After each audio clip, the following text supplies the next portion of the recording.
Assembly ప్రాంగణంలో BRS ఎమ్మెల్సీలు నిరసన చేపట్టారు. రాష్ట్ర ప్రభుత్వం ప్రవేశపెట్టిన బడ్జెట్ ను వ్యతిరేకిస్తూ అసెంబ్లీ ఆవరణలో నిరసన వ్యక్తం చేశారు. అప్పులు ఘనం, అభివృద్ధి శూన్యమంటూ ప్లకార్డులు ప్రదర్శించారు.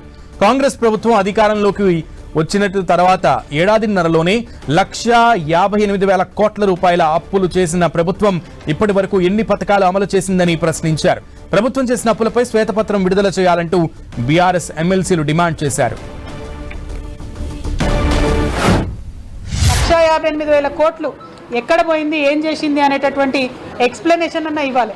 ఇవాళ బీఆర్ఎస్ పార్టీ 4,17,000 కోట్ల రూపాయలు మేము తీసుకొచ్చిన అప్పుకి అనా పైసాతో సహా అంతా కూడా ఎట్లా యూటిలైజేషన్ అయిందో మేము పదే పదే చెప్పినాం, మళ్ళీ కూడా చెప్తాం. కానీ ఆ ధైర్యం ప్రభుత్వానికి ఉందా అని చెప్పి నేను సవాల్ చేస్తూ ఉన్నాను. మీరు తీసుకొచ్చినటువంటి అప్పుల మీద ఖచ్చితంగా మీరు వైట్ పేపర్ ఇవ్వాలని చెప్పి నేను డిమాండ్ చేస్తూ ఉన్నాను.